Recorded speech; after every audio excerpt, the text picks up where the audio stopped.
What's up tout le monde, c'est Chris. Aujourd'hui on se retrouve pour les Breaking News à propos de la deuxième partie. Et bien à propos du Samsung Galaxy S5 au niveau des caractéristiques, est-ce que c'est plutôt un bon téléphone ou pas? On a vu quand même pas mal de choses dans cette première partie, puis là on attaque la deuxième. Elle va se conclure en fait dans cette vidéo là, puisque techniquement voilà, je vous ai en fait un peu tout dit avec ces deux petites vidéos. Donc si vous n'avez pas vu l'autre vidéo, allez chercher un peu tout ça.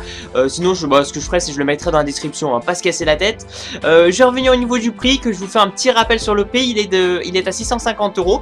C'est un smartphone quand même plutôt cher, parce qu'en fait les autres, on va dire Galaxy ou basiquement les autres téléphones portables sont à 500 € de haut de gamme. Là on est dans la très haute gamme, ils sont quand même à 500 €.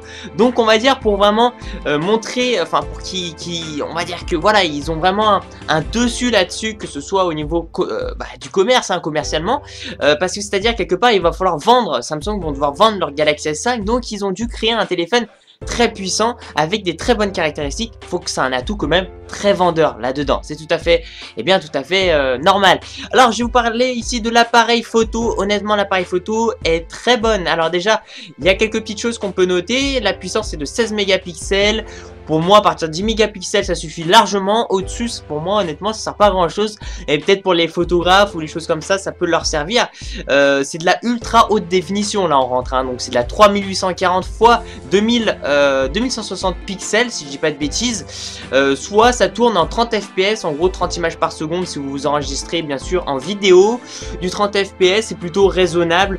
C'est-à-dire qu'on se retrouve vraiment avec une très bonne qualité d'image en tant qu'appareil photo, ou en tant que système vidéo. On se retrouve avec une assez bonne fluidité, c'est tout à fait potable. Par contre c'est vrai que le smartphone en lui-même fait 16 Go, donc il va être très vite utilisé. Si on prend des photos ou une vidéo en 16 mégapixels, les gens, votre carte mémoire, à mon avis, là elle va cramer quoi, elle va prendre feu. Donc quelque part c'est bien, c'est sûr c'est bien d'avoir ce genre de choses. Attention, on peut modifier, on n'est pas forcément obligé de prendre des photos en 16 mégapixels. Donc c'est un très bon bonus là-dessus, mais moi à mon avis 10 mégapixels ça suffit largement. Après ça dépend des personnes, forcément. Il y a aussi une très bonne chose aussi qui a été réalisée, c'est l'autofocus qui a été largement amélioré. En fait elle est beaucoup plus rapide, c'est-à-dire par exemple, et ça par exemple c'est très chiant avec mon iPhone 4, par exemple vous sortez votre téléphone, vous voulez prendre une photo que vous voyez dans la rue, un truc comme ça, super drôle, vous voulez prendre une photo, le temps que vous sortez votre appareil photo, tout ça, et le temps que l'autofocus, en fait parce que c'est un peu flou, donc ça rezoome, on va dire, c'est un autofocus, c'est-à-dire que ça va ça va pas être flouté quoi, voilà, ça va vraiment être une bonne qualité d'image. Par exemple, bon, moi c'est l'iPhone 4, on va pas le comparer, moi c'est un exemple, c'est ce que j'ai sur moi comme smartphone.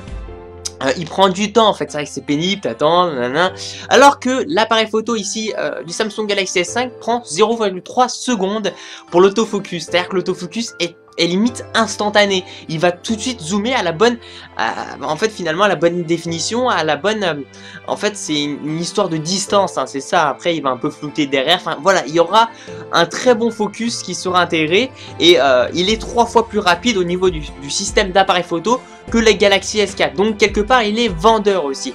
Il n'y a pas que ça avec le téléphone, il y a aussi un capteur de battement cardiaque, il y a un podomètre en fait qui va en fait calculer les mètres que vous allez faire avec votre téléphone. Il y a aussi un GPS bien sûr qui est intégré. C'est vrai qu'ici pour les sportifs ça peut être très agréable d'avoir ce genre de choses, puisqu'il va en fait il va calculer en fait vos pulsations par minute, ainsi que le nombre de mètres que vous allez faire. Bien sûr tout ça relié à un GPS, donc au niveau du sport ça peut être très pratique. Moi par exemple j'ai un petit brassard, un truc comme ça, où vous pouvez mettre votre smartphone dedans. Et bien avec le Samsung Galaxy S5, franchement là ça sera vraiment le parfaitisme, ça veut rien dire, mais là ça sera très parfait. Le smartphone, alors quand j'ai vu ça j'étais choqué, j'espère que c'est vrai, parce qu'en tout cas il est étanche. J'ai des plus d'informations comme quoi il était étanche sous 1 mètre, pas plus de 30 minutes. Alors oui bon, on peut pas le mettre aussi pendant 24 heures sous l'eau aussi, il va pas aimer le téléphone, mais en tout cas il est étanche, et ça c'est un très bon plus. Par exemple sur iPhone tout ça c'est plus des protections qui sont étanches, mais les soucis c'est que en fait les protections sont assez épaisses, alors qu'ici pour le Samsung Galaxy S5 il n'y a aucune protection nécessaire, puisqu'en fait le téléphone est fin de 0,8 cm, et donc il comporte en fait cette façade là d'être étanche, ainsi que de ne pas pouvoir on va dire attraper plein de poussière. Donc on va dire il est anti-poussière et anti-eau.